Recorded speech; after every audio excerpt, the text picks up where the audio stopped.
Welcome, YouTube subscribers, and you are about to bear witness upon the review of the top loading NES.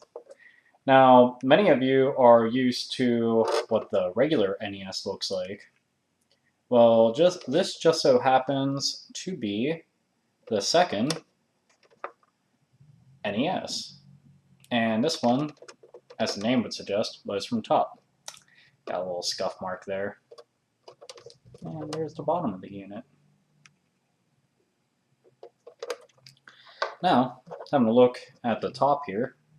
Now, you might notice that this doesn't actually load in from the front anymore. It doesn't have a little trap door to keep the dust out and everything. This actually bears a better resemblance to its 16-bit brother, the Super Nintendo, and for good reason. Because it's got the little trap door there, keep out all the dust, and right in there is where the cartridge would go. And as you can see, a little shine there. That's where the game is read at. Now, one of the initial problems with the original NES was because of its design. When you push the cartridge in and then you push it down so that it can connect and you can play your games, that would wear out over time. And it would wear out relatively easily, especially whenever you're swapping games out rather frequently. The cartridges you would end up having to do all the little things that we're used to when it comes to NES games. Blowing into the cartridge, try to get it to work, having to jiggle them around, push down on the game over and over again so that it would quit flashing and eventually actually play and not be all fucked up. Well, this came along and was to fix and alleviate all those problems. Now, the neat thing about this was the fact that not only does this play things like damn near flawlessly, but this just so happens to be backwards compatible with, well, I can't say backwards compatible, but this is actually it's region free. Sorry, I got my terminology all mixed up.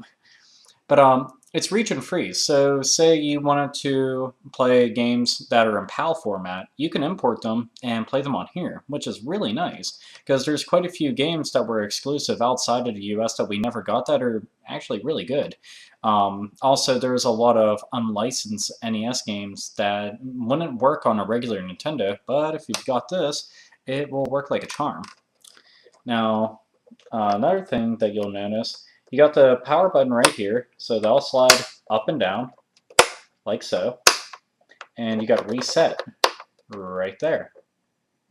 Now, the thing is, on the regular Nintendo, you would have a little light, like an indicator, that would tell you that your system is on and your system is off. And that's why the light would blink, because it's basically telling you, I'm not working, sorry, you're shit out of luck. Well, this doesn't actually have anything like that, which is kind of strange, but I guess it's more cost effective because they don't need to have any kind of lights or LEDs or anything like that in there.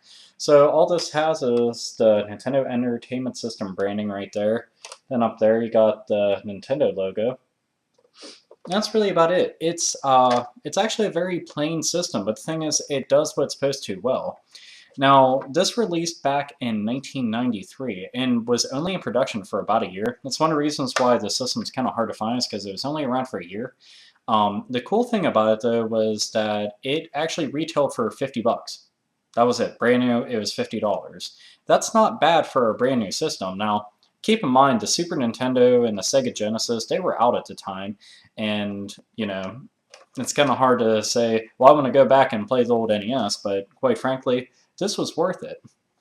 Now, one thing I do want to make a note of is on the back here, you have the basic little RF adapter back there. Here's the thing. There's actually a harder to find version which has the AV jack, which you would see on the Super Nintendo, the Nintendo 64, and even on the GameCube. Those ones are really hard to find because they were issued out as replacements for these by Nintendo, no less. Those aren't as common, so if you do happen to have one of these and you've got that little AV jack for those type of cords for the video and audio and everything, if you have one of those, definitely hold on to it because those ones are a lot harder to find. I don't mind which one I have. I was just glad to get my hands on one of these for cheap, no less.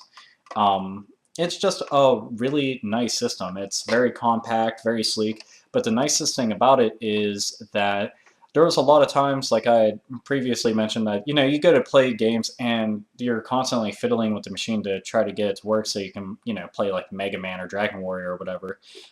This gave me almost no fuss whatsoever. Even if the cartridge was kind of dirty, it would still work.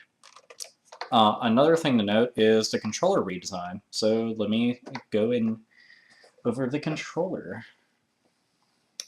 This right here is the controller that would come with the top loading NES. Now, anybody familiar with the Super Nintendo can see that this definitely has some resemblance to it.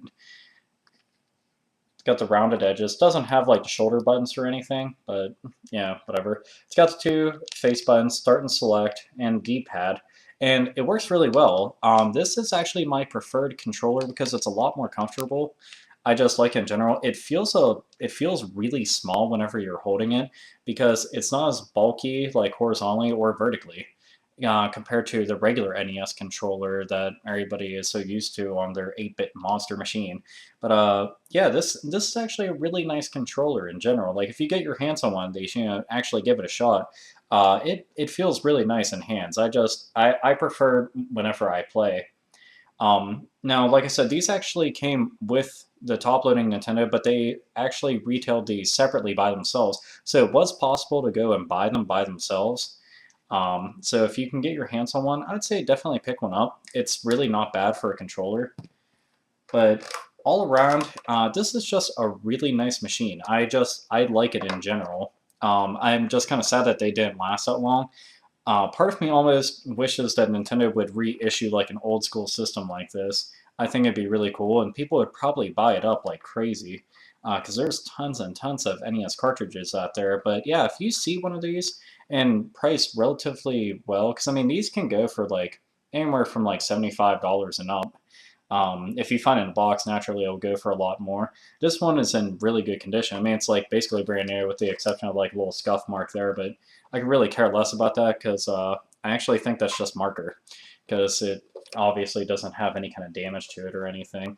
But yeah, I've used this thing quite a bit. I want to review this so that people could check it out because it's really cool, especially for anybody who's a fan of like old school gaming because this is stuff that I grew up with. So yeah, I think that's really awesome. And honestly, if I was going to give this any kind of like numerical score or whatsoever, I'd probably give it a 9 out of 10. It's just, it's really amazing. In general, like if you're a Nintendo fan or a Nintendo collector, pick this up. You definitely won't be disappointed.